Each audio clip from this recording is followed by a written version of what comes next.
अस्सलाम वालेकुम। आज चैप्टर स्टार्ट करते हैं इमोशंस का। इमोशंस का जो चैप्टर है ये सिलेबस आउटलाइन में हम अगर देखें तो ये थर्ड ईयर की बुक्स में जो इसको एडीपी कहते हैं प्रोग्राम्स उसमें और बीएस प्रोग्राम्स में, इसके अलावा बाकी जितने रिलेटेड साइकोलॉजी के जो माइनर कोर्सेज हैं उन सब के अंदर ये शामिल होता है। बेसिकली अगर हम लफ्ज़ जो इमोशन है इसको हम इसकी कॉनोटेशन पे गौर करें तो word emotion comes from the Greek word emovere. Emovere means move से, यानी ये वर्ड निकला है टू स्टिमुलेट, एक्साइट। तो it's a stir up, agitated, excitement state, इसको हम इमोशन कहेंगे। कोई चीज़ जो कि आपको मूव ऑन करती है। जो अगर हम कंपोनेंट्स पे गौर करें इमोशंस के, तो इमोशन के 5 कंपोनेंट्स होते हैं। सब्जेक्टिव एक्सपीरियंस, यानी हम सब्जेक्टिव का मतलब होता है हमारा इंटरनल एक्सपीरियंस, हम क्या फील कर रहे हैं ना।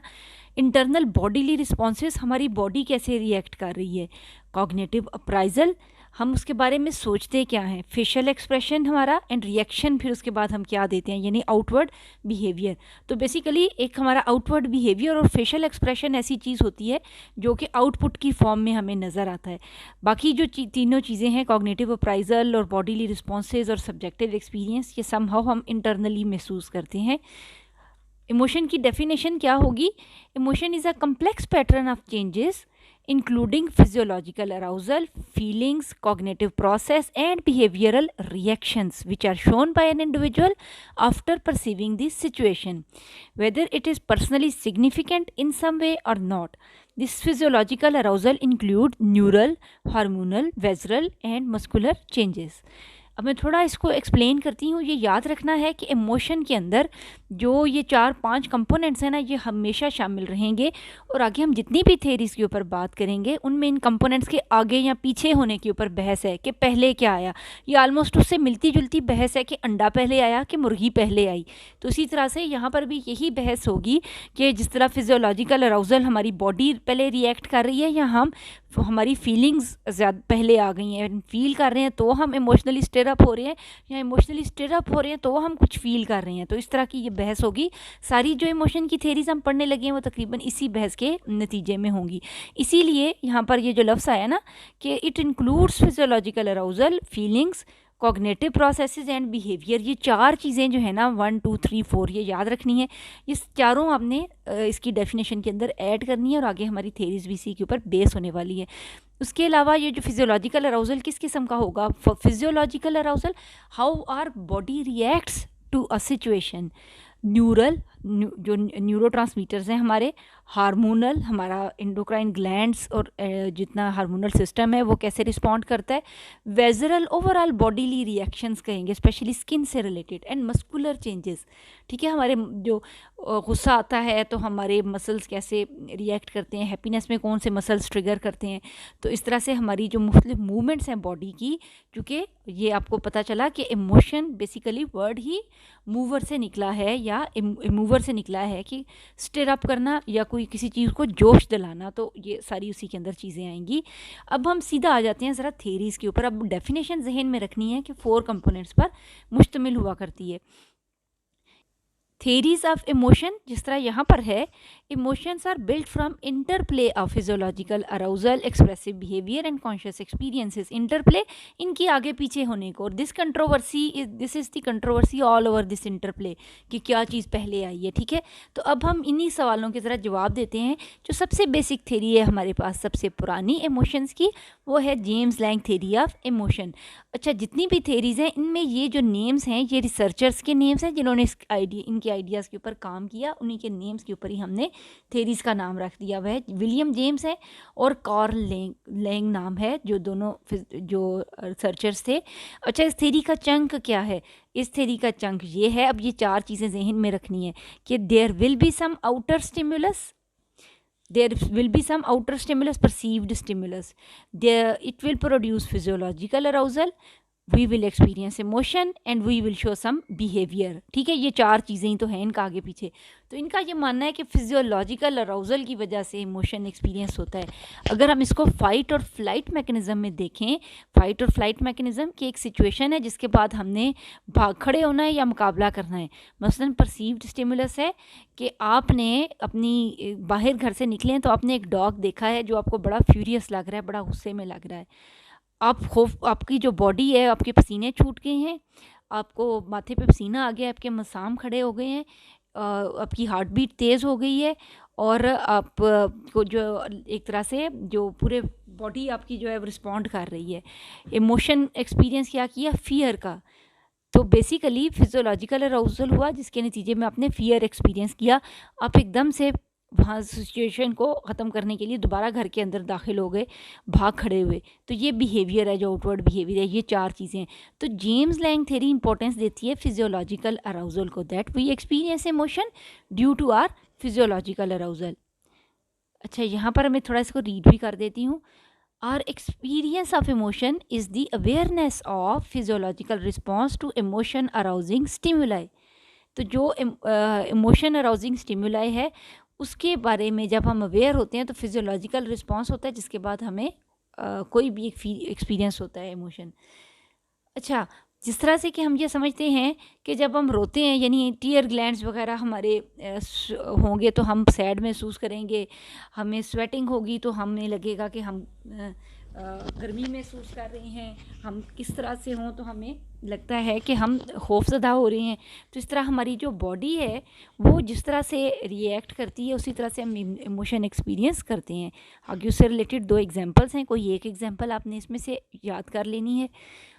देन जेम्स लैंग ने इस चीज़ को इंस्टिंक्टिव रिस्पॉन्सेज का नाम दिया। इंस्टिंक्टिव के बाय बर्थ, यानी एक तरह से उनका ये मानना था कि जो इमोशंस हैं ये दरअसल हम सीख के पैदा होते हैं, ये इंस्टिंक्टिव पैटर्न्स हैं, ये लर्नड एक्सपीरियंसेस नहीं है, हमारी जिबिलत में शामिल हैं, हमारी इंस्टिंक्ट में शामिल हैं कि हम सॉरो, हैप्पीनेस, सैडनेस, ये सारी चीज़ें, फ्रस्ट्रेशन, एंगर, ये सब चीज़ें हम महसूस करते हैं। अच्छा, इसकी डीप के अंदर जो बात है ना, वो ये भी है कि इवन डार्विन की थेरी ने एक दफ़ा ना ये सारा एक्सप्लेन किया था एक्सपीरियंस ऑफ इमोशन में, कि देयर जो प्राइमरी इमोशंस हैं, these are expression of emotion is universal, कि सब लोग हैप्पी फेसेस को हैप्पी आइडेंटिफाई कर पाएंगे, सैड फेस को सैड आइडेंटिफाई कर पाएंगे, और बेसिक जो 8 इमोशंस हैं ये यूनिवर्सली, चाहे वो किसी भी एरिया के लोग थे, they were able to accurately identify the true emotion. उस बात को लेकर जेम्स लैंग ने भी यही कहा कि जो इमोशंस है ना ये इंस्टिंक्टिव हैं, यानी हम बाय बर्थ टेंडेंसी लेकर पैदा होते हैं कि हमारा कौन सा फिजियोलॉजिकल अराउजल होगा तो हम क्या महसूस करेंगे। उन्होंने ये इसके बाद ये कहा कि physiological changes that produce specific sensation, ख़ास किस्म की सेंसेशन, यानी सेंसेशन क्या है कि हर एक जो बात है ना, कोई चीज़, जिस तरह डॉग को जो एक्सपीरियंस किया, या आप मैच देख रहे हैं, या आपका रिज़ल्ट आने वाला है, तो अब ये डिफरेंट सिचुएशन है जो डिफरेंट वेजरल रिस्पॉन्सेज प्रोड्यूस करेंगी, वो डिफरेंट वेजरल रिस्पॉन्सेज अटैच होंगे डिफरेंट एक्सपीरियंस ऑफ इमोशन के साथ। तो basically James Lang theory is all about physiological changes, कि कौन फिजियोलॉजिकल चेंजेस होते हैं जिसकी वजह से इमोशन एक्सपीरियंस होता है।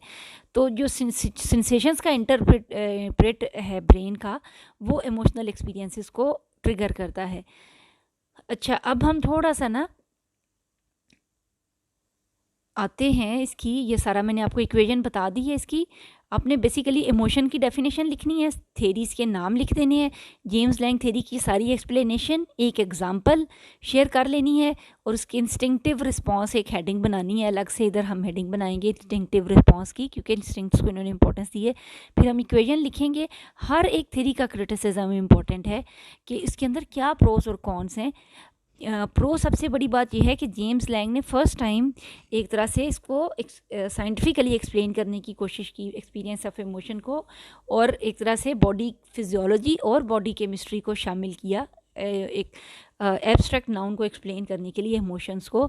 लेकिन हैवी क्रिटिसिज्म का सामना करना पड़ा। पहला क्रिटिसिज्म आया कैनन की तरफ से। कैनन ने ये कहा था कि ये तो आपने बताया कि specific sensation leads to specific emotion, dog को देखकर कुछ सेंसेशंस प्रोड्यूस होंगी जो कि फियर प्रोड्यूस करेंगी, मैच देखते हुए कुछ सेंसेशंस प्रोड्यूस होंगी जो एक्साइटमेंट प्रोड्यूस करेंगी, लेकिन उन सेंसेशंस को एक्सप्लेन नहीं किया कि ब्रेन के कौन से रीजन्स में किस किस्म की सिचुएशंस में एक्टिवेशन होती है, या बॉडी में कौन सा हार्मोन कितना ट्रिगर होता है किस सिचुएशन में। उसके बारे में एक बहुत ही सुपरफिशियल इन्फॉर्मेशन है, बहुत ही सुपरफिशियल थेरी है, और कोई भी डीप रूटेड एक्चुअल जो एक तरह से थी कॉज एंड इफेक्ट रिलेशनशिप या स्टिमुलस रिस्पॉन्स एसोसिएशन, उसके ऊपर बात अच्छी तरह से नहीं की गई है। तो कैनन का जो है था रिप्लाई, वो क्या है, body responses were not distinct enough to evoke the different emotion. Does a racing heart signal fear, anger और लव? रेसिंग हार्ट तो इन तीनों सिचुएशंस में होता है। क्या रेसिंग हार्ट डिफरेंट होगा फियर की सिचुएशन में, एंगर की सिचुएशन में, या if you are falling in love? तो इनमें क्या डिफरेंस है, ये नहीं एक्सप्लेन कर पाए। Similar body reactions accompany different emotion.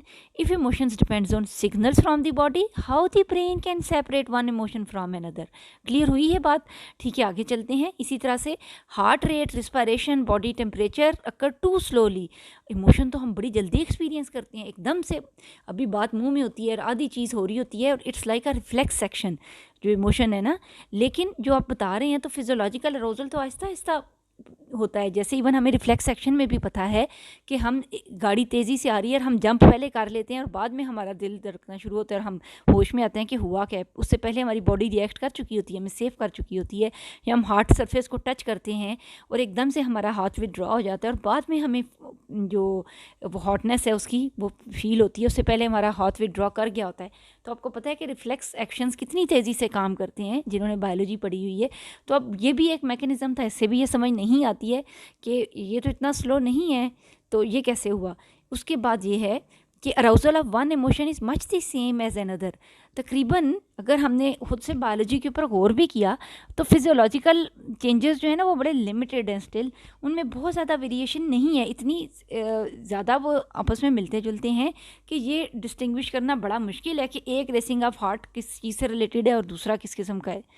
ये तकरीबन पहले वाले पॉइंट की रेपिटेशन ही है, हम इसको इकट्ठा भी कर सकते हैं।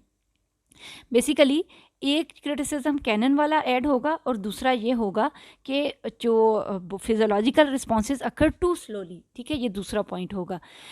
जेम्स क्या कहता है इसके बारे में, विलियम जेम्स ने कहा कि emotions by going through the outward motions of whatever emotion one wants to experience. उसका ये मानना था कि ये भी कितनी अजीब बात है, feel cheerful, sit up cheerfully, look around cheerfully and act as if cheerfulness were already there.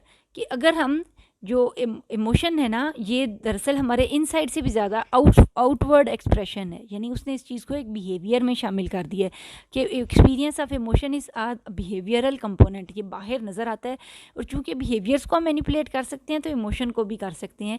कि अगर हम खुश खुश रहेंगे ना, ऐसे ही स्माइल पास कर रहे हैं, तो थोड़ी देर बाद अब we will start feeling happiness, ठीक है, चाहे हम फेक स्माइल ही क्यों नहीं कर रहे, ये बात है। अच्छा, एक और प्रॉब्लम क्या आई, physiological arousal does not invariably produce emotional experience and individual who is jogging has an increased heart beat and respiration rate as much as many of the other physiological changes associated with certain emotion, but does jogging interpret such changes as emotion? Internal bodily changes themselves may not sufficiently to produce emotion। ये वही repetition है ये भी। उसके बाद क्या है कि हमारे जो इंटरनल ऑर्गन्स हैं इनकी सेंसेशंस बहुत ही लिमिटेड है और यूनिक रेंज ऑफ इमोशंस जो हम एक्सपीरियंस करते हैं जो बहुत ही इंडिविजुअल हैं और बॉडी इडियोसिंक्रोटिक हैं। इडियोसिंक्रोटिक के हर एक की अपनी अपनी है, हर एक का एक्सपीरियंस ऑफ इमोशन दूसरे से डिफरेंट है। तो ये इस चीज़ को, इस कॉम्प्लेक्स पैटर्न्स को नहीं एक्सप्लेन कर पाए हैं। इसी तरह से अगर हम आर्टिफिशियली करते हैं, फिजियोलॉजिकल अराउजल चेंज करने की कोशिश करते हैं, जैसे कोई ड्रग लगाते हैं, स्टिमुलेंट है जो कि, तो उससे इमोशनल चेंजेस किस तरह से आएंगे उसके ऊपर भी अभी स्टडीज़ कम थी। जेम्स का ये मानना था कि इनकी वजह से, जिस तरह अगर हम बाहर से कोई स्टिमुलेंट लगाते हैं तो उससे एक सर्टन इमोशन प्रोड्यूस किया जा सकता है। जैसा कि हम भी समझते हैं ये जो ड्रग अब्यूज़ करते हैं, लोग ड्रग यूज़ करते हैं, ये इसीलिए होता है कि वो ब्रेन केमिस्ट्री जो अल्टर हो जाती है और उसके नतीजे में वो कोई और इमोशन एक्सपीरियंस करते हैं, उनको लगता है कि हमारा जो एक तरह से स्टेट ऑफ माइंड है वो चेंज हो गई हुई है। इसी तरह से ये भी एक्सपीरियंस किया गया कि सर्जिकली कुछ ब्रेन रीजन्स को जब रिमूव किया गया तो इमोशन ख़त्म हो गया, ठीक है, ये भी एक स्टडी थी। तो ये सारी चीज़ें उनके कुछ अपने पॉइंट्स थे। जैसे मैंने बताया डार्विन की स्टडी हो गई, उसने कहा था कि emotional expression of emotion is universal. उसके अलावा ब्रेन रीजन्स की सर्जरीज़, इसके अलावा जो भी हमने अभी बात की कि अगर हम कोई ड्रग वगैरह देते हैं तो उससे भी हम सर्टन इमोशन एक्सपीरियंस कर सकते हैं। इसी तरह many emotions cannot be distinguished physiologically, therefore experience different emotions simply by reading whether a reaction. अच्छा, ये आखिरी जो बात है वो भी ये है कि इमोशंस जो हैं वो सिंपली तो हम कुछ चीज़ों को कर सकते हैं, लेकिन अ रेंज ऑफ डिफरेंट इमोशंस को हम नहीं रीड आउट कर सकते हैं, नहीं बता सकते कि वो कैसे हैं, तो वो बहुत ही बेसिक लेवल के ऊपर रहेगा। अच्छा, जेम्स लैंग की थ्योरी को सपोर्ट मिली थी उसके बाद फेशियल फीडबैक स्टडीज से, जिसका काम मैं अगेन बता रही हूँ डार्विन से स्टार्ट हुआ था, उसने भी तकरीबन मिलती जुलती बात की थी। इसके बाद इकमैन, इजर्ड और टॉकिंस ने कहा था कि feedback from facial muscles and facial skin contribute our feeling of specific emotional states, कि हमारी जो लेबॉर्ट्री सब्जेक्ट्स थे उनको कहा गया कि आप थोड़ी देर स्माइल वाला पोज बनाकर रखें, और एक ग्रुप को कहा गया कि थोड़ा मूड ऑफ करके रखें। तो थोड़ी देर बाद जब उनसे क्वेश्चनर एडमिनिस्टर किए गए, तो जिनको हमने आर्टिफिशियली भी कहा था ना कि आप खुश रहा करें, तो they felt better as compare to the group who was behaving in a frowning way, जो गुस्से का इजहार कर रहे थे। तो इससे इन्होंने ये अंदाज़ा लगाया कि जो हमारी आउटवर्ड एक्सप्रेशन ऑफ इमोशन है ना, फेशियल एक्सप्रेशन वगैरह, वो भी कंट्रीब्यूट करते हैं एक्सपीरियंस ऑफ इमोशन से। तो अगर हम अपने शक्ल अच्छी बना के रखेंगे ना, if we put a smile on our face, तो हमारा दिन अच्छा गुजरेगा, ये उनका कहना था। पता नहीं अब सही है या नहीं है। दूसरी बात क्या की थी कि फेशियल की जो ये, इससे हमें ये अंदाज़ा लगाना है कि जो फेशियल फीडबैक है हमारी, यानी यही कि हम हैप्पी फेस बनाएंगे तो हम खुश रहेंगे, ये सही है या नहीं है, और उससे कौन सा इमोशन, किस रेंज ऑफ एक्सपीरियंस किया है इमोशंस की। जैसे हम ये अंदाज़ा लगा रहे हैं कि किसी हद तक तो फिजियोलॉजिकल जो एक्सप्लेनेशंस हैं ये सही साबित हो रही हैं, लेकिन बिल्कुल बेसिक किस्म के इमोशंस के ऊपर और कम्प्लेक्स पैटर्न्स को ये एक्सप्लेन नहीं कर पाती हैं। अच्छा, यहाँ पर इसका क्रिटिसिज्म ख़त्म होता है। आपने एक रिसर्चर्स के नाम डालने और ये बताना है कि उनकी स्टडीज़ भी यही कहती हैं दरअसल कि जेम्स लैंग की थ्योरी सही थी और एक्सपीरियंस ऑफ इमोशन होता है फिजियोलॉजिकल चेंजेस से। लेकिन जैसे हमने पीछे देखा कि सबसे स्ट्रॉन्ग जो था क्रिटिसिज्म वो कैनन बार्ड की तरफ से आया था। कैनन बार्ड की जो थ्योरी है, ये भी अगेन रिसर्चर के नेम किया, जो अमेरिकन फिजियोलॉजिस्ट था, उसका ये मानना था कि जो पीछे बात हुई ना कि फिजियोलॉजिकल अराउजल होता है और फिर एक्सपीरियंस ऑफ इमोशन होता है, अगर हम इन दोनों की इक्वेशन ऐसे सिंप्लीफाइड तरीके से रखेंगे ना, जैसे यहाँ पर हमें नज़र आ रही है, इस तरह से बनाएंगे, तो ये तो है कि हमने बाहर से स्टिमुलस देखा, फिर हमें फिजियोलॉजिकल अराउजल हुआ, फिर हमने इमोशन एक्सपीरियंस किया, फिर हमारा आउटवर्ड बिहेवियर शो हुआ। लेकिन अदरवाइज़ तो ये इतनी तेज़ी से ये काम होता है जो रिफ्लेक्स एक्शंस हैं कि हमने स्टिमुलस देखा और हमारा हाथ भी विदड्रॉ हो गया, हमारा फिजियोलॉजिकल अराउजल भी हमें बाद में यानी ये समझ आया कि हमारे हाथ की उंगली सड़ गई है हमारी, और एक इमोशन एक्सपीरियंस पेन का ये भी बाद में हुआ, और ये दोनों का कनेक्शन तो उल्टा ज़्यादा तेज़ निकला है। तो ये तो बहुत ही तेज़ी से काम होता है, इतना स्लो डाउन प्रोसेस तो है ही नहीं है। तो कैनन बार्ड ने इसका ये हल निकाला कि कैनन बार्ड ने कहा कि physiological arousal and experience of emotion occur simultaneously, ये इकट्ठी इक्वेशन इसलिए बनी हुई है दोनों एरोहेड्स, क्योंकि उसका ये मानना था कि ये दोनों चीज़ें इकट्ठी चलती हैं, और उसके बाद एक्सपीरियंस ऑफ इमोशन से हम बिहेवियर हमारा अकर होता है। ये बहुत ही तेज़ी से काम होता है, हम इसको एक्यूरेटली नहीं आइडेंटिफाई कर पाए कि ये किस कदर तेज़ी से होता है, हम इसको एक्यूरेटली अभी तक मेजर ही नहीं कर पाए हैं। तो ऑलमोस्ट ये रिफ्लेक्स एक्शन का ही एक पैटर्न एक्सप्लेन करता है। अच्छा, ये मैंने आपको एक्सप्लेन कर दिया, ऑलमोस्ट यही बात इन्होंने यहाँ पर लिखी हुई है। Nerves carry data about stimuli to the cortex, जैसे कि रिफ्लेक्स एक्शन में भी यही होता है ना कि हाथ की उंगली से जो डाटा है कि ये सड़ने लगी है, ये इन्फॉर्मेशन कॉर्टेक्स के पास गई, हायर ब्रेन लेवल्स ने एनालाइज किया किस तरह का स्टिमुलस है, सिग्नल्स इंडिकेट अ थ्रेट, हम थ्रेट आई कि हाथ सड़ जाएगा, कॉर्टेक्स ने सिग्नल सेंड किया थैलेमस को जो हमारा कंट्रोल रीजन है, थैलेमस ने ऑर्गन को बताया, उंगली को कहा विड्रॉ हो जाओ, प्रोड्यूसिंग फिजियोलॉजिकल चेंजेस, और उसके बाद हाथ सड़ना शुरू हुआ। तो यानी और ये चीज़ बहुत तेज़ी से हुई, ठीक है, इसीलिए उसने साइमल्टेनियस इसको कहा है कि दोनों चीज़ें, थैलेमस फायर्स ऑफ करता है electrical messages to higher brain, और ये सारी वही बात है जो मैंने अभी एक्सप्लेन की है। इसके ऊपर पहली जो ठुस हो गई ना बात, वो ये थी कि जो ही जेम्स ये कैनन बार्ड की थ्योरी आई ना, तो थोड़ी देर में ही ये पता चल गया कि दरअसल hypothalamus is the control region of experience of emotion and not the thalamus. Thalamus तो सिर्फ रेले स्टेशन है ना, जो सिर्फ नशरोशात का काम करता है, बस जो इन्फॉर्मेशन आ रही है वो बॉडी से ब्रेन की तरफ और ब्रेन से बॉडी की तरफ चेंज वो लेकर दे रहा है ना, आपस में शेयर कर रहा है। तो वो बस एक चुगलखोर सा है जो बॉडी से इन्फॉर्मेशन लेके ब्रेन को देता है और उसकी बातें इधर की उधर, उधर की इधर करता है। जो थैलेमस है वो सिर्फ एक रेले स्टेशन है और कुछ नहीं करता। लेकिन जो हाइपोथैलेमस है हमारा जो इंटरनल मॉनिटर है ना हमारी बॉडी के अंदर, जो हमारे सारे सिस्टम्स को कंट्रोल और मॉनिटर कर रहा है, वो हाइपोथैलेमस है, जो छोटा सा पी साइज़ है तो वो छोटा सा लेकिन काम करता है बड़े बड़े। तो अब जो ही ये पॉइंट आया कि दरअसल जो कंट्रोल रीजन है वही डिफरेंट है, तो इसकी भी थेरी के अंदर क्रिटिसिज्म स्टार्ट हो गया। इसके अलावा ये था कि स्टिल पैटर्न नहीं वाज़ेह हो सका कि ये जो तेज़ी से काम होता है ये कितनी तेज़ी से होता है और ये साइमल्टेनियसली कैसे होता है, how physiological arousal and experience of emotion occur simultaneously.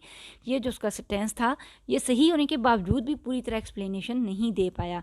अच्छा, ये याद रखना है, किसी भी थेरी को हम ये नहीं कहेंगे कि ये ना रिजेक्ट हो गई है, ये कोई हाइपोथेसिस नहीं है ऐसा, और ना ही कहना है कि हाँ ये सही है, बल्कि ये कहना है कि सबकी ये पर्सपेक्टिव है, ठीक है, हर एक का एक पॉइंट ऑफ व्यू है। साइकोलॉजी में ना कोई भी चीज़ ऑल टुगेदर डिस्कार्ड नहीं हो जाती, क्योंकि ये सब्जेक्टिव चीज़ है ना, सॉफ्ट साइंसेज है, तो इसमें हर एक का एक नुक्ता नज़र है, आप उससे इख्तलाफ रख सकते हैं, आप उसे रिजेक्ट नहीं कर सकते हैं। तो ये थोड़ी सी ब्यूटी भी है साइकोलॉजी के अंदर कि आपकी चीज़ टिल के वो बहुत ही साइंटिफिकली और वो उस तरह से नहीं है, तो अदरवाइज़ उसमें ऐसी चीज़ नहीं होती है, डिस्कशंस जो होती हैं वो सबकी एक्सेप्ट की जाती हैं। अच्छा जी, सबसे इंपॉर्टेंट थेरी जो हमारे पास अब आएगी ना वो है cognitive theory, cognitive thinking process से रिलेटेड। जो मॉडर्न डे साइकोलॉजी है, जो कंटेम्प्रेरी साइकोलॉजी है, वो सारी की सारी बेस करती है कॉग्निटिव साइंसेस के ऊपर, यानी जिसमें थॉट पैटर्न्स इन्वॉल्व होते हैं और जो हायर ह्यूमन फंक्शंस के ऊपर काम करती है। जैसे ऊपर ये क्रिटिसिज्म था ना कि हायर ह्यूमन ब्रेन लेवल्स के ऊपर कैसे जा रही है इन्फॉर्मेशन, ये नहीं एक्सप्लेन कर पाया कैनन भी, तो इस चीज़ को एक्सप्लेन करेगी स्केक्टर सिंगर की थेरी। अगेन रिसर्चर्स के नेम है ये दोनों, उनकी नाम के ऊपर थेरी बेस्ड है। इनके जो सेकंड नेम्स है वो याद रखने हैं। जैसे ये फिजियोलॉजिकल थेरी भी कहलाती है, जो हमारी पहली थेरी थी ना, James Lange theory is also called physiological theory of emotion, ठीक है। इसी तरह से जो कैनन बार्ट की थेरी है, it is also called as hypothalamic theory, ठीक है। यहाँ पर कहीं लिखा होगा, मैं एक मिनट ढूंढ दूँ, हाँ, थैलेमिक थेरी ऑफ इमोशन, इसको क्योंकि इसने थैलेमस को कंट्रोल रीजन करार दिया था। स्केक्टर सिंगर की थेरी के 3-4 नाम है, एक तो रिसर्चर का नेम है, ठीक है, जो हमारे लिए ज़्यादा आसान है, कॉग्निटिव थेरी भी इसी को कहते हैं, 2 फैक्टर थेरी भी इसी को कहते हैं, कॉग्निटिव अप्राइजल थेरी भी इसी को ही कहते हैं, ठीक है। 3-4 नाम सारे के सारे इसी के हैं। इन्होंने क्या माना, स्केक्टर सिंगर के मुताबिक थैलेमस सिर्फ ब्रिज करता है बॉडी को हायर ब्रेन रीजन्स के साथ, जैसे मैं पहले बता चुकी हूँ। Modern cognitive theory focus on role of cognitive processes, किस तरह से कॉग्निटिव प्रोसेसेस हमारा थिंकिंग पैटर्न कैसे काम करता है, how we perceive, pay attention, how we reason, how our memory works, तो ये किस तरह से सारी चीज़ें मिलकर इंटरप्ले करके जो है वो एक्सपीरियंस ऑफ इमोशन का काम करती हैं। रोल ऑफ कॉग्निशन को फर्स्ट टाइम इंपॉर्टेंस दी गई, इससे पहले इस पे काम नहीं किया गया था। यहाँ पर तीनों पैराग्राफ्स में रिसर्चर्स के नेम है कि उन्होंने किस तरह से ये चीज़ की। जो मेन थेरी का चंक है वो यहाँ आता है, देखा अब नाम नजर आया, 2 फैक्टर थेरी। अब ये 2 फैक्टर्स क्या हैं? 2 फैक्टर वही फैक्टर्स हैं जिनके ऊपर हम इतने देर से बात कर रहे हैं। जैसे मैंने बताया कि theories of emotions are all about 4 components या 4 variables. There will be an outer stimulus, physiological arousal, cognitive patterns और उसके बाद behavior, तो उसी के ऊपर ही बात हो रही है। तो 2 factors again वही हैं कि 1 is physiological arousal and second is cognitive pattern। जैसे कि यहाँ पर ना कॉग्निटिव पैटर्न की जिक्र पहली दफ़ा आएगा कि दरअसल जो ही हमारा फिजियोलॉजिकल अराउजल होता है ना, मैं बड़े सादा लफ्ज़ों में पहले एक्सप्लेन कर देती हूँ ये सारी बात ना, जो ही हमारी बॉडी स्टिर अप होती है, फिजियोलॉजिकल अराउजल होता है, तो हम ये देखते हैं कि ये फिजियोलॉजिकल अराउजल क्यों हो रहा है, तेज़ी से हमारी बॉडी इंटरप्रेट करती है, हमारा ब्रेन, फिर वो ये कहता है इस वजह से हो रहा है। तो उसके नतीजे में, उस कॉग्निटिव इंटरप्रिटेशन के नतीजे में हम इमोशन एक्सपीरियंस करेंगे और उसके बाद हम कोई बिहेवियर अडॉप्ट करेंगे। जैसा कि कभी कभी ऐसा होता है ना, हम कहते हैं आज ना सुबह से ही दिल बड़ा ही बोझल है, कुछ नहीं हुआ लेकिन दिन अच्छा नहीं गुजर रहा। फिर आप गौर करते हैं मेरा दिन क्यों अच्छा नहीं गुजर रहा। आपकी फीलिंग आपका ये है कि फिजियोलॉजिकल अराउजल कि आप you are feeling down and dump हैं, आप डाउन महसूस कर रहे हैं, आपकी बॉडी लेथार्जिक और वीक महसूस कर रहे हैं। तो अब ना आपकी कॉग्निटिव आपकी इंटरप्रिटेशन क्या है कि आप सोचते हैं क्या हुआ, आप कहते हैं रात को जो है ना घर में जो इन्होंने मेरे से बातें की हैं ना, ये कुछ ऐसी चीज़ें हुई हैं, तो उसके बाद मैं अच्छा महसूस नहीं कर रहा। मेरे पास ना पैसे ख़त्म हो गए, मैंने उससे पैसे मांगे थे, कोई चीज़ जो आपके जहन में चल रही है ना, आप सोचना शुरू करते हैं। Then you find an answer of your physiological arousal. वो जो आंसर है ना वो डिटरमिन करेगा आपके इमोशन को। फिर आप डिप्रेस महसूस करेंगे, आप एंजाइटी महसूस कर सकते हैं, आप हैप्पीनेस महसूस कर सकते हैं, सैड हो जाते हैं, ठीक है। आपकी different experience range of emotion decide होती है। तो इसी तरह से कॉग्निटिव जो फिजियोलॉजिकल अराउजल है, जैसा कि बड़े अरसे से प्रॉब्लम चली आ रही थी कि वो तो समहाउ बहुत ही सिंप्लीफाइड है और उसमें बहुत वेरिएशन नहीं है, लेकिन हमारे एक्सपीरियंस ऑफ इमोशन में तो बहुत वेरिएशन है। वो क्यों है? बिकॉज ऑफ आर कॉग्निशन, हमारे थिंकिंग पैटर्न्स की वजह से। अब मैं ज़रा इसके ऊपर आती हूँ कि इन्होंने कैसे इसको एक्सप्लेन किया। अब 2 फैक्टर याद रखने हैं। कौन से हैं 2 factor? One is physiological arousal, second is cognitive appraisal of it. अच्छा, मैं अब इसको रीड करने लगी हूँ। यहाँ से शुरू करती हूँ। ऑर्गेनिक बॉडीली, वेजरल एक तरह से स्किन रिलेटेड या हमारी दोनों चीज़ें बेसिकली बॉडी रिलेटेड है। इंटरेक्ट विद मेंटल फैक्टर, यानी bodily factors interact with mental factors to produce an emotion. ये 2 चीज़ें, factor 1 factor 2। There is sympathetic arousal, हमारी बॉडी एक्टिवेट हुई विदाउट अ नोन और स्पेसिफिक सोर्स, नहीं पता भी क्या है। A person will search for the environment for cognition to label the arousal and name the emotion. मसलन आप स्टिर अप महसूस कर रहे हैं, तो यानी स्टिर अप ये कि आपकी ना हार्ट बीट तेज़ हो गई है, आपके पसीने छूट रहे हैं, आपके हाथ पैर कांप रहे हैं। जब ये ऐसा हो रहा है ना तो आप कहेंगे ऐसा क्यों हो रहा है? फिर आपको लगता है कि सुबह मेरा एग्ज़ाम है ना, इसलिए ऐसा हो रहा है। तो अब आपकी इंटरप्रिटेशन ये थी कि you are feeling of exam situation, उसके नतीजे में you will feel anxious about your exams, ये आपका इमोशनल रिएक्शन होगा, ठीक है। लेकिन अगर इमोशनल एक्सपीरियंस वही है, मसलन कि आपके पसीने छूट रहे हैं, आपकी हार्ट बीट तेज़ हुई है और आप स्टिर अप महसूस कर रहे हैं। अब आप ना देखते हैं कि क्या रीज़न है, पेपर नहीं होने वाला, आप कहते हैं ये इंडिया पाकिस्तान का मैच लगा हुआ है ना, इसलिए ऐसा हो रहा है। तो अब क्या है कि जो आपका एक्सपीरियंस ऑफ इमोशन है, you feel more concentrated to the match. अब आप मैच को लेबल अप करेंगे, यानी हमारा almost range of emotional experience जो है वो मैटर करता है physiological arousal plus most importantly to the cognitive appraisal evaluation analysis.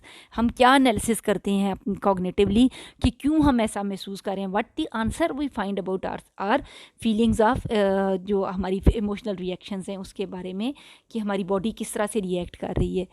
Attribution का वर्ड आया है, ये देखा 2 फैक्टर थ्योरी, फिर लफ्ज़ है एट्रीब्यूट डेडिकेटेड टू, ठीक है। लेबलिंग भी वही है, एट्रीब्यूशन भी वही है। हम किसको मरूज़ इल्ज़ाम ठहरा रहे हैं, ठीक है। हमारी बॉडी के अंदर कोई चेंजेस आ रही हैं, हम स्टिर अप महसूस कर रहे हैं, यानी हमारे फिजियोलॉजिकल अराउजल है हमारी बॉडी के अंदर। हाउ वी लेबल इट, हम क्या लेबल करने लगे हैं, किस चीज़ को एट्रीब्यूट, किस चीज़ पे ऊपर आज हम नज़ला डालें अपना सारा। हम कहेंगे इसकी वजह से हुआ है। जो मेरी कज़न है ना वो बड़ी खड़ूस है, उसने मुझे फ़ोन करके मुझे रात को परेशान किया ना, मुझे सारी रात नींद नहीं आई है, वो प्रॉब्लम की जड़ है, ठीक है। इसी तरह से मुझे सारी रात नींद नहीं ना आई, मेरा परसों पेपर है, मैंने तैयारी नहीं की हुई है, तो अब सारा फसाद जो है ना वो मेरी एग्ज़ाम्स हैं।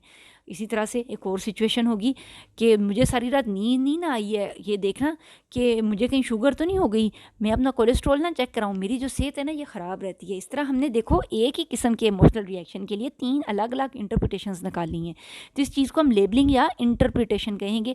कोई बहुत मुश्किल वर्ड्स नहीं यहाँ पर लिखे हुए, तकरीबन सारी चीज़ जो वही है मैंने एक्सप्लेन की है वही यहाँ पर लिखी हुई है। तो मैं ज़रा आगे चलती हूँ। अप्राइजल, एवेल्यूएट करना, एनालाइज करना, बेसिकली 2 फैक्टर थ्योरी। चूँकि 2 फैक्टर्स हैं, ऑर्गेनिक फैक्टर्स और मेंटल फैक्टर। तो जो ऑर्गेनिक फैक्टर्स हैं इनमें तो वेरिएशन, जैसे मैंने बताया कि certain range of emotional reactions, physiological reactions है। लेकिन मेंटल फैक्टर्स में हम सबसे पहले लेबल अप करेंगे, उस लेबलिंग के बाद हम अप्राइज करेंगे उस सिचुएशन को। अप्राइज का मतलब क्या है?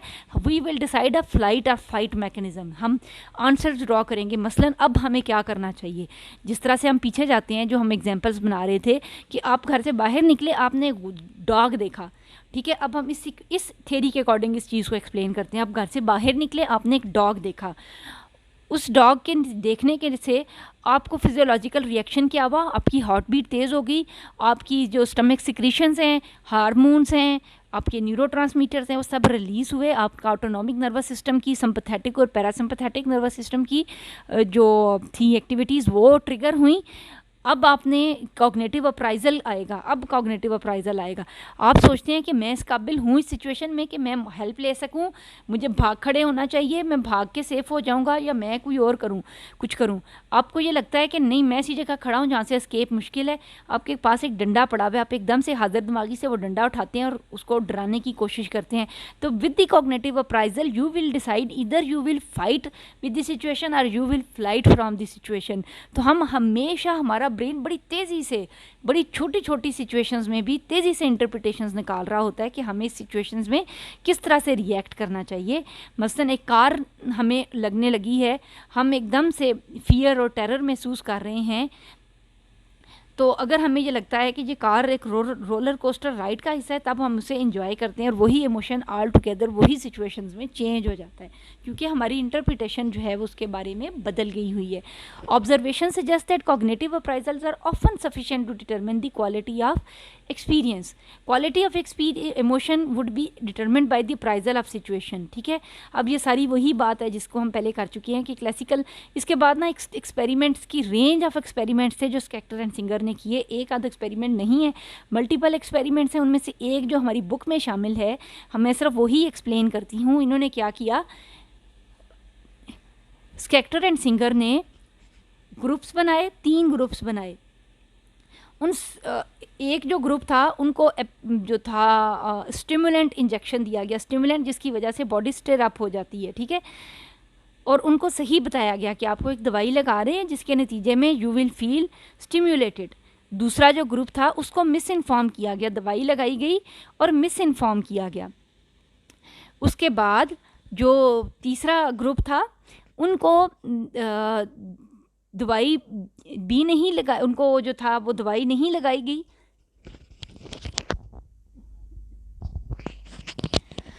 जो तीसरा ग्रुप था उनको प्लेसेबो दिया गया और उनको कुछ भी नहीं बताया गया। चौथा जो था वो कंट्रोल ग्रुप था, यानी उनको किसी भी किस्म का कोई भी इंजेक्शन नहीं दिया गया। अच्छा, ये 4 जो ग्रुप्स थे, इन सब को जो था उसके बाद इंजेक्शन लगने के कुछ देर के बाद इनको मुख्तलिफ टेस्ट सिचुएशन में डाला गया। 2 सिचुएशंस बनाई गई, एंग्री और एक था जिसमें एक्सपेरिमेंटर, जिसको हम ना एक तरह से कहेंगे कि एक एक्टर था जो कि वहाँ पर बैठा होगा। एक सिचुएशन में एंग्री और एक सिचुएशन में हैप्पी, 2 तरह की सिचुएशंस थी। हैप्पी वाले के अंदर जो एक्टर्स थे वो जहाज़ बना बना के खेल रहे थे। जो एंग्री वाले में थे उसमें वो गुस्से का इजहार कर रहा था, जो एक्टर बैठा हुआ था। एक क्लासरूम सिचुएशन क्रिएट की गई। तो जो जब जब उस सब्जेक्ट्स को जिनको इंजेक्शन लगे थे वहाँ पर लाए जाते, तो उसके बाद वो थोड़ी देर उस सिचुएशन में रहते। उसके बाद ना वापस एग्जिट के टाइम पर उनसे क्वेश्चनर 1-2 एडमिनिस्टर कराए गए और साथ ही उनसे पूछा गया हाउ दे आर फीलिंग। ठीक है, और उसके बाद why they are feeling so, ये 2 सवाल उनसे पूछेगी ये। तो अब ये था, ये अंदाज़ा लगाया गया कि अब ये अंदाज़ करना है वो लोग जिनको इंजेक्शन लगा था स्टिमुलेंट का और उनको सही बताया गया था, उन्होंने रियल फिजियोलॉजिकल अराउजल आइडेंटिफाई किया that I am feeling stirred up. ठीक है, I am feeling excited because of the injection. ठीक है, उन्होंने सही आइडेंटिफाई किया। Second group who are misinformed, कि उनको स्टिमुलेंट लगाया गया लेकिन उनको ये बताया गया कि आपको तो नींद आ जाएगी थोड़ी देर में, लेकिन उनको ज़ाहिर नींद तो नहीं आई, लेकिन वो मिस इन्फॉर्म्ड थे। they attributed more to the grumpy or happy actor. They said that we feel stimulated. मुझे तो नींद नहीं आई, आपने कहा था नींद आ जाएगी लेकिन नींद नहीं आई। क्यों नहीं आई? जिस कमरे जिधर आपने मुझे वो टेस्ट एग्जाम में भेजा हुआ था ना, वो कोई अजीब आदमी था वहाँ पर। तो they labelled more to the actor. अब देखा, एक ने feel stimulated but they labelled it to the medicine. Second group labelled it to the actor. जो तीसरा ग्रुप था दैट वाज मोर इनडिफरेंट, जैसे वो जो थे जिनको इंजेक्शन नहीं लगा, दे मोर एट्रीब्यूटेड टू दी सिचुएशन, जो उनकी सिचुएशन थी। और जो कंट्रोल ग्रुप वाले हैं सेम वे, उनकी जो फाइंडिंग्स थी वो भी जो रियल इमोशन वाले हैं जिनको इंजेक्शन लगा था उनसे कम उन्होंने इमोशनल रेंज ऑफ एक्सपीरियंस का बताया। तो इस तरह से जो एक्सपेरिमेंट था वो ये प्रूव हुआ कि जो भी उनको बताया जाएगा ना, how we label up to the to the environment, हम अपने इन्वायरमेंट में से क्या इन्फॉर्मेशन लेते हैं। Our cognitive appraisal basically explain our range of emotion. इसके ऊपर सबसे पहला क्रिटिसिज्म ये था कि इनकी जितनी स्टडीज़ हैं वो चूँकि लैब एक्सपेरिमेंट्स थे, इसलिए वो स्टिल रियल लाइफ के अंदर एप्लीकेबल नहीं हो सकते हैं। तो लैब के एक्सपेरिमेंट्स जो हैं वो जनरलाइजेबल नहीं होते हैं। दूसरी चीज़ ये है कि जो कॉग्निशंस में भी कंपीटिंग एस्पेक्ट्स हैं, जिसमें मुख्तलिफ लोग मुख्तलिफ तरीके से बिहेव करते हैं, तो उनके जो पर्सनल फैक्टर्स हैं वो भी हम उनके बारे में श्योर नहीं हो सकते हैं कि वो उनमें कैसे डिफरेंसेस हैं। उसके बाद एक जो स्ट्रॉन्ग क्रिटिसिज्म आई वो रॉबर्ट ज़ेजोक की से आया, जिसने ये कहा कि it is not necessary to label the arousal for experiencing an emotion. He argued that are emotional reactions are some time quicker than our interpretation of the situation. यानी again experience of emotion तो उससे भी ज़्यादा tricky है, तो वो बहुत तेज़ी से होता है। चाहे हम कहें कि बहुत तेज़ होता है, लेकिन स्टिल इतना तेज़ होता है कि हमें समटाइम हमारी बॉडी स्टिर अप भी नहीं हुई होती, लेकिन हम कोई ना कोई इमोशन एक्सपीरियंस कर रहे होते हैं। We feel some emotions before even we think. तो Zajonc concluded that are emotional reactions involve no deliberate thinking. हम तो सोचते भी नहीं है। उसका ये मानना है cognition is not necessary for emotion.